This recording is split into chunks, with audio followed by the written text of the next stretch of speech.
Hola a todos, en el vídeo de hoy vamos a ya terminar el tema 12, ya este sería el último vídeo de este año, en el cual vamos a ver el último punto, el punto 6, este punto más cortito, no os preocupéis, el final del Imperio Romano, ¿de acuerdo? También dicho de otra manera, el final del mundo antiguo, de la Edad Antigua y el inicio de la Edad Media, que es por donde vaya a empezar el año que viene. Como siempre, unas actividades para que vayáis tomando notas, muy sencillitas, muy resumidas. La primera, ¿quiénes son los bárbaros? Yo voy a explicar quiénes son. ¿Qué ocurrió en el año 395 después de Cristo? Simplemente mencionarlo, ¿vale? ¿Por qué tomamos el año 476 después de Cristo como año de la caída del Imperio Romano Occidente? ¿Decís qué es lo que ocurre ahí? Simplemente decir lo que ocurre, ¿vale? Y por último, ¿qué elementos culturales principales hemos heredado de los romanos? Es decir, hay tres elementos sobre todo que nosotros actualmente tenemos gracias a las aportaciones culturales romanas. Son tres los más importantes que os voy a mencionar ahora después, ¿de acuerdo? Final del Imperio Romano. Esto es un tema muy controvertido, tiene muchas opiniones y tal, pero bueno, podríamos hacer un pequeño resumen. El Imperio Romano realmente empieza una crisis profunda desde el siglo III después de Cristo, ¿vale?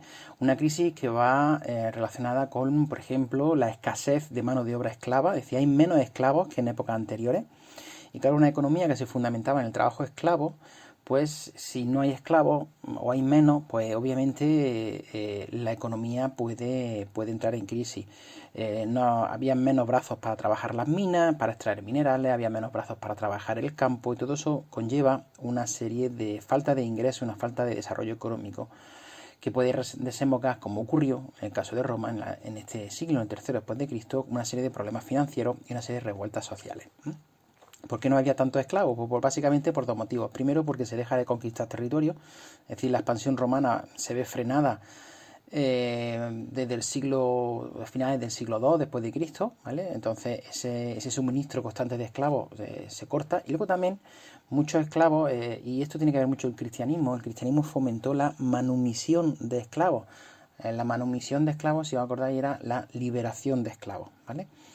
Entonces, es cierto que tanto por una cuestión, es decir, la falta de nuevos conflictos, ¿no? Y la existencia de esta costumbre cada vez más habitual en Roma de liberar los esclavos, pues provoca que haya menos. Esto todo hay que sumarle también una serie de ataques, una serie de tribus que vivían en las cercanías de la frontera de Roma, que son los bárbaros, que yo ahora voy a explicar brevemente, y también, por supuesto, una crisis interna en la cual va a haber una inestabilidad política tremenda, con muchos cambios de emperadores, es decir, los emperadores duran muy poco tiempo, hay guerras civiles, enfrentamientos, los jefes militares empiezan a tener cada vez más poder, todo esto conlleva una serie de inestabilidad, esa estabilidad que había habido en el imperio, con esa Pax Romana, si os acordáis ese concepto, pues desaparece desde el tercer siglo después de Cristo y empieza una crisis profunda, larga, porque va a durar casi 2 siglos, y que conlleva con el fin del Imperio Romano, ¿vale?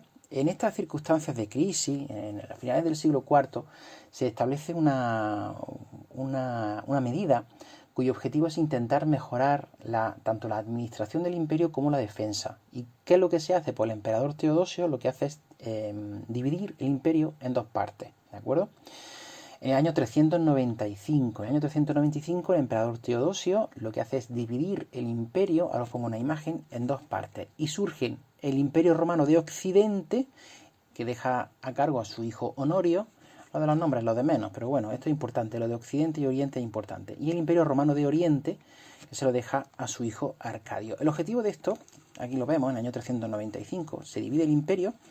A partir de ahora va a haber, aunque se supone que hay una civilización romana, pero existen dos imperios, dos administraciones distintas y también dos capitales. Por un lado Roma, que es la capital de siempre, por otro lado Constantinopla, que es una ciudad, el nombre de Constantinopla significa ciudad de Constantino. Constantino fue también un emperador romano, ¿vale? También del siglo IV, el que se convirtió al cristianismo y tal. Esta división lo que busca, mejor dicho, es una mejora defensa y una mejora de la administración del imperio, ¿de acuerdo? Esta división es importante, además el año que viene cuando empecéis segundo vais a hablar de esto, porque aquí está el origen de lo que luego será una de las civilizaciones de la Edad Media, como ahora después mencionaré. Importante, Constantinopla hoy en día tiene otro nombre, hoy en día se llama Estambul, que es una ciudad de la actual Turquía. No es la capital, pero sí es la ciudad más importante de Turquía. Estambul es el nombre que le van a poner los turcos cuando conquistan Constantinopla en el año 1453 después de Cristo, obviamente, ¿vale? Pero Constantinopla, antes de llamarse Constantinopla, es decir, antes de llamarse la ciudad de Constantino, tenía otro nombre, que era Bizancio. Quedaros con ese nombre, Bizancio, que era una antigua colonia griega. En su momento mencioné y hice referencia, digo, Bizancio es una ciudad importante para la historia posterior, ¿vale? Pues esa ciudad va a tener 3 nombres a lo largo de su historia. Cuando se funda, por los griegos, Bizancio. Cuando Constantino la pone como ciudad, como capital también del Imperio Romano, Constantinopla. Y hoy en día se le conoce como Estambul, ¿de acuerdo? Que es la ciudad más importante de Turquía. ¿Quiénes son los bárbaros? Pues los bárbaros son una serie de reinos, una serie de tribus, que poco a poco van a ir introduciéndose en los límites del Imperio Romano, ¿vale? Si digo bárbaros, bárbaro es una palabra que viene del griego, significa aquellos los que balbucean porque haciendo referencia a que hablaban lenguas extrañas, ¿no? Entonces, claro, no te entiendo tú, digo como que balbuceas, ¿vale? Si decimos bárbaros o germánicos, normalmente se suele utilizar como sinónimo, aunque realmente no todos los bárbaros eran germánicos. Germánico era un tipo de bárbaro, ¿de acuerdo? Bárbaro es quizá un concepto un poquito más amplio, pero bueno, lo vamos a utilizar de sinónimo, aunque realmente no es correcto, pero bueno, si lo escucháis que sepáis que normalmente se hace referencia a la misma gente. Como digo, son distintos tipos de pueblos con distintas lenguas, ¿vale? Normalmente no tienen una escritura, no son lenguas ágrafas, son civilizaciones sin una escritura formal, sin leyes, sin una estructura estatal desarrollada. Suelen ser con una economía basada en la agricultura y sobre todo en la ganadería, el caballo, ¿vale? No son grupos muy desarrollados, siguen teniendo una estructura tribal, ¿de acuerdo? En el que el líder militar es el rey, ¿no? Y los líderes, el rey normalmente no pasa de padre a hijo, sino que lo escogen entre los militares más importantes. Cuando muere uno, pues lo escogen, los militares más importantes se reúnen y entre ellos se escogen, ¿no? Y eso da muchas veces lugar a problemas y enfrentamientos, ¿vale? Y lo que hacen estos bárbaros cuando entran en contacto con Roma, pues es verdad que empiezan a incorporar algunos elementos del imperio, como por ejemplo la religión. Pues estos bárbaros, estas civilizaciones que proceden mayoritariamente del centro norte y este europeo, pues van a empezar a introducirse de manera más o menos violenta, más o menos, porque hay algunos que lo hacen de manera más pacífica, e incluso estableciendo tratados de colaboración con los romanos. Hay que pensar que en esa crisis romana pues van a necesitar en algunas ocasiones tropas, y algunos de esos pueblos pues va a establecer por ejemplo los ostrogodos van a establecer contratos, van a establecer acuerdos con los romanos para ser parte del ejército romano, ¿vale? Bueno, en torno al siglo IV, finales del IV, principios del V, unos pueblos que proceden de Asia, que se llaman los hunos con H, si alguna vez veis hunos con H no es que esté mal escrito, se hace referencia a un pueblo que es asiático, comandados por un personaje histórico muy curioso que es Atila, ¿vale? Pues empiezan a movilizarse y eso provoca un movimiento a su vez de los pueblos del oriente europeo, de esos pueblos bárbaros que finalmente van a invadir el imperio, ¿vale? Como digo, no pensemos una invasión masiva y puntual en el tiempo, sino normalmente una inmigración constante. Es verdad que va a haber algunos pueblos quizás que entren de manera más violenta, como por ejemplo son los vándalos, por ejemplo, pero lo normal es que sean un movimiento mantenido en el tiempo y que van a provocar, por supuesto, inestabilidad en Roma. Como podéis observar, obviamente no nos vamos a detener en mencionarlos todos, ¿vale? Por eso ya el año que viene lo veréis más tranquilamente, pero son una serie de pueblos que van invadiendo el imperio e intentando asentarse en distintas zonas del territorio romano, ¿vale? En el caso de la península ibérica, el pueblo que más nos interesa, aunque no es el único, sino que van a pasar varios, van a pasar, por ejemplo, los alanos, los suevos, los vándalos. El que más nos interesan son los visigodos, ¿vale? Los visigodos es un pueblo emparentado con los ostrogodos, como podéis observar aquí. Ostrogodo significa los godos del este, los visigodos son los godos del oeste, ¿vale?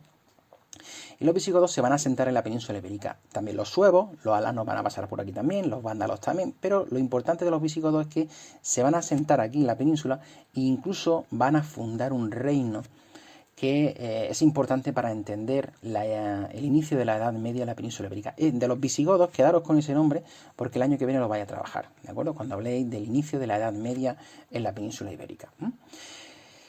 ¿Por qué el 476 después de Cristo es una fecha simbólica? Porque es la fecha que tomamos nosotros de manera, como digo, simbólica, y recalco eso, para marcar el fin del Imperio Romano. Pero ojo, y esto es importante, es el fin del Imperio Romano de Occidente.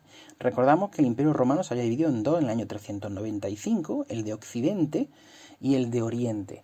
Pues el de Occidente cae en el año 476, había sufrido ya invasiones, pero cae en el momento en el que un jefe germano, un jefe llamado Odoacro, ¿de acuerdo? El rey de una tribu que era los Érulos, eso tampoco no lo tenéis que recordar, lo que hace es deponer al último emperador del Imperio Romano de Occidente, que se llamaba Rómulo Augustulo. ¿Cuándo lo depone? ¿Cuándo lo quita del trono? En el año 476. Entonces, cuando se depone a Rómulo Augustulo, se considera que ha terminado el Imperio Romano. Pero cuidado, el Imperio Romano de Occidente, como lo pongo aquí. Esto es quizá un poquito difícil, ¿vale? Pero bueno, por lo menos que os suene con vista al año que viene, ¿vale? El Imperio Romano de Occidente cae en el 476 cuando Rómulo Augusto es depuesto. ¿Pero qué es lo que pasa? Que había otra parte del imperio, el Imperio Romano de Oriente. ¿Qué es lo que ocurre con ese imperio? ¿Desaparece también? No desaparece, sino que pervive hasta el año 1453, ¿de acuerdo? O sea, desde el 476, prácticamente 1000 años, a 1453, ese Imperio Romano de Oriente pervive. Pero lo que pasa es que nosotros, en historia, no le llamamos Imperio Romano de Oriente, sino que le llamamos Imperio Bizantino, ¿de acuerdo? Entonces, vamos a intentar recapitular. Imperio Romano de Occidente, con este tono aquí rosilla rojo, ¿vale? Esto de aquí, en el año 476, ¿qué es lo que ocurre? Pues ha sufrido previamente muchas invasiones de distintos pueblos, como podemos observar, y en el año 476 el último emperador, Rómulo Augusto, es depuesto. Por lo tanto, el Imperio Romano de Occidente deja de existir, ¿vale? Y surgen los reinos bárbaros, de los cuales, o los reinos germánicos, de los cuales hablaréis el año que viene y lo estudiaréis en segundo. Importante que os suene, por ejemplo, los visigodos porque se asentaron en la península ibérica, ¿de acuerdo? O por ejemplo los francos que se asentaron en la Galia, ¿de acuerdo? Como podéis observar, Franco, de ahí viene el nombre de Francia, ¿vale? Eso lo veréis el año que viene, pero por lo menos que os suene. Por ejemplo, la isla británica, los anglos y los sajones, ¿de acuerdo? De ahí viene la palabra anglosajón, ¿vale? Para referirnos al inglés, por ejemplo. Entonces, ¿qué es lo que ocurre? Pues que el Imperio Romano de Oriente pervive. Lo que pasa es que nosotros lo conocemos como Imperio Bizantino. Cuidado, ¿por qué bizantino? En recuerdo de el nombre, cómo se llamaba la capital, Constantinopla, antes de llamarse Constantinopla. Constantinopla, antes de llamarse Constantinopla, se llamaba Bizancio. Entonces, los historiadores le han puesto a este imperio ese nombre. Realmente, los bizantinos, para que me entendáis, la gente que va a vivir en este imperio, no se llamaba a sí mismos bizantinos. Ellos eran, o se llamaban a sí mismos romanos, o incluso se llamaban griegos, ¿vale? Pero ese nombre de bizantino es un término que utilizamos los historiadores, ¿de acuerdo? No lo utilizaban en la época en la que existía el Imperio Bizantino. No sé si me estáis entendiendo, pero bueno, es un concepto un poquito abstracto.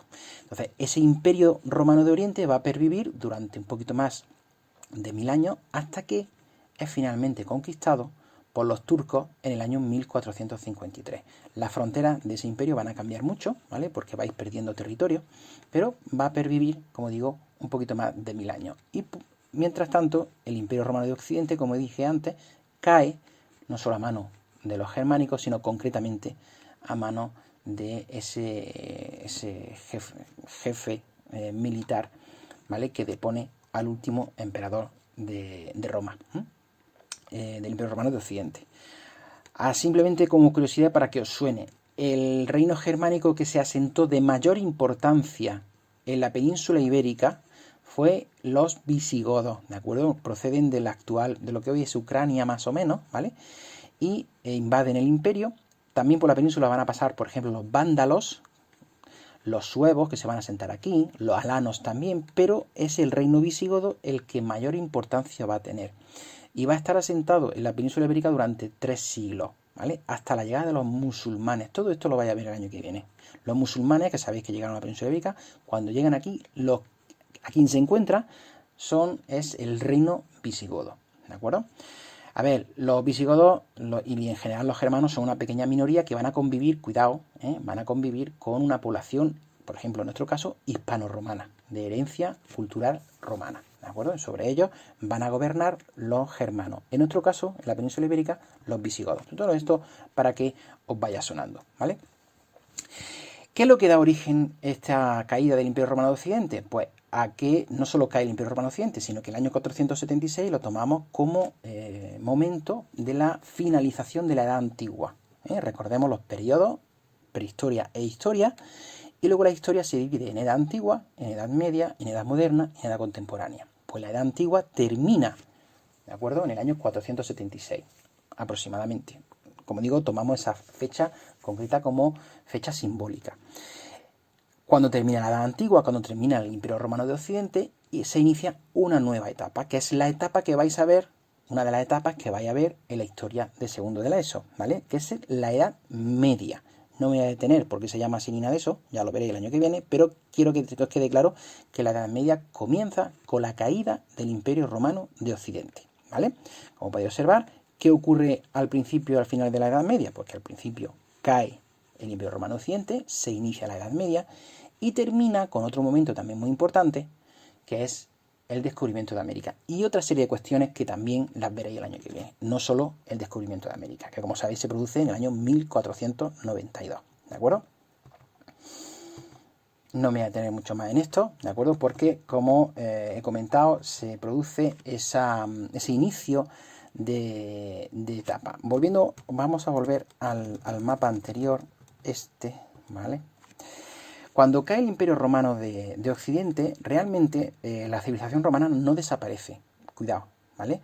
No desaparece porque, desde el punto de vista cultural, la herencia romana todavía incluso pervive en la actualidad.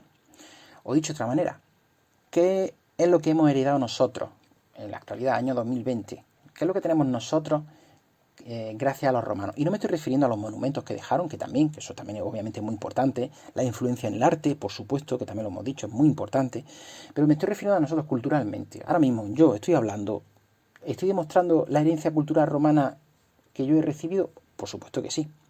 A mí me gusta hablar siempre de 3 elementos que nosotros hemos heredado de los romanos y que perviven a pesar o incluso de esas invasiones de estos pueblos germánicos. ¿Cuáles son esos 3 elementos? Primero, por supuesto, el latín, el idioma. Nuestro idioma, el español, y la gran mayoría de idiomas europeos proceden del latín. Cuando digo idioma europeo me estoy refiriendo pues básicamente a todos. Por ejemplo, el nuestro, el español, ¿procede del latín? Sí.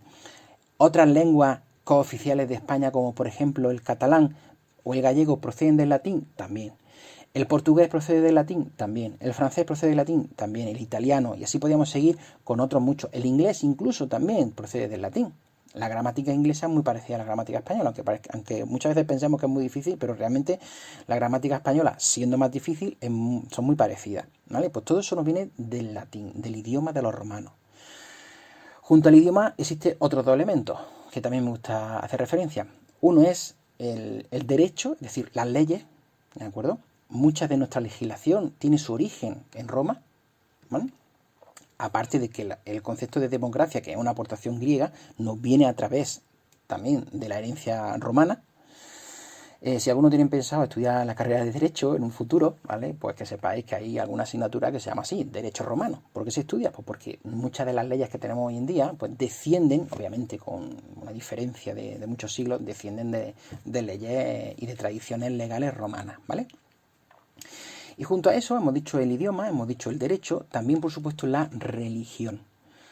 La religión mayoritaria en Europa, no voy a decir la única obviamente, pero la religión mayoritaria, que es el cristianismo, con sus distintas variables, porque ya veréis, también lo veréis el año que viene, el cristianismo tiene distintas variables, ¿vale? Están los católicos, están los protestantes, ¿de acuerdo? Están los ortodoxos, pero bueno, el cristianismo también es una herencia cultural romana. Recordemos que el cristianismo se convirtió en lengua oficial del imperio en el siglo IV, ¿vale? Entonces, esos tres elementos son fundamentales para entender toda la historia posterior. Aparte, por supuesto, de los restos arqueológicos, de la fundación de ciudades, etcétera, etcétera, que también nos aportaron los romanos. Entonces, realmente nosotros somos una civilización, la civilización europea, que desciende de la civilización clásica, tanto griegos como, por supuesto, sobre todo, los romanos. Os vuelvo a poner en la diapositiva con las actividades, ¿de acuerdo? Para que las tengáis en cuenta, y simplemente deciros, pues bueno, que este es el último vídeo del curso. Espero que lo hayáis disfrutado y que no hayáis aburrido demasiado.